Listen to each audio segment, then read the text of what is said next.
कर रहे थे। पुत्र की उम्र लगभग 24 साल की थी। दोनों ही बहुत खुश नजर आ रहे थे। जैसे ही ट्रेन शुरू हुई, उस लड़के ने अपने पिताजी से ट्रेन की खिड़की के बाजू में बैठना है ऐसे कहा।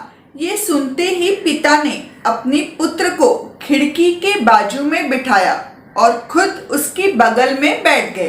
खिड़की के पास बैठते ही वो लड़का छोटे बच्चे की तरह उछलने लगा, मानो वो पहली बार ट्रेन की खिड़की के बगल में बैठा हो, और खुश होकर चिल्ला रहा था, देखिए पापा, नदी, आसमान कितना बड़ा है, पेड़ और बादल देखो पीछे जा रहे हैं, वगैरह वगैरह। पिताजी भी खुश होकर उसकी हाँ में हाँ मिला रहे थे। ट्रेन में उनके आसपास और भी यात्री थे जो ये सब देख रहे थे और मन ही मन उन पर हंस रहे थे। उन यात्रियों ने सोचा शायद ये दोनों सबका ध्यान आकर्षित करने के लिए ये सब कर रहे हैं, या फिर उस लड़के को कोई दिमागी बीमारी है जिस कारण वो ऐसी हरकतें कर रहा है। पिता पुत्र की ये बातें काफी देर तक चल रही थी। ये सब देख सहप्रवासियों को अब थोड़ा गुस्सा आने लगा था। आखिर न रहते हुए उनमें से एक यात्री ने पिता से पूछा,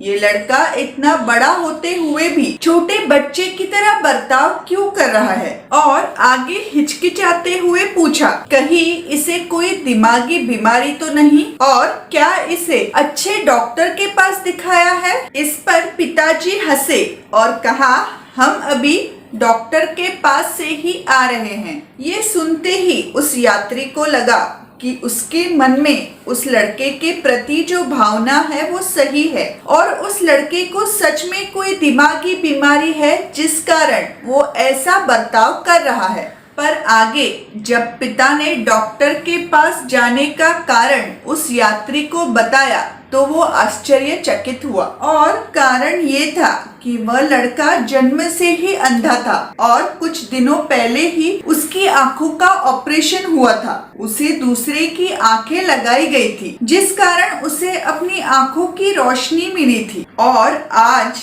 वो पहली बार हॉस्पिटल से बाहर निकलकर दुनिया को अपनी दृष्टि से देख रहा है। इसी कारण खुशी के मारे वो ऐसी हरकतें कर रहा है। अपने बेटे को इतने सालों बाद खुश देखकर मैं भी खुश हो रहा हूँ, और उसकी खुशी मैं रोकना नहीं चाहता। ये दुनिया आज उसकी दृष्टि के लिए एकदम नई है, जैसे छोटे बच्चे के लिए होती है। पिता की बातें सुनते ही यात्री को अपने गलती का एहसास हुआ। पिता पुत्र के प्रति उनके मन में जो भावना थी वो बदल गई और उसने उनसे माफी मांगी। यात्री के मन में लड़के के प्रति जो गलतफहमी थी वो नष्ट होकर स्नेह और सद्भावना निर्माण हुई, और आगे की यात्रा में सभी यात्री उस लड़के की खुशी को देखकर खुश हो रहे थे। तो दोस्तों, ये थी आज की कहानी।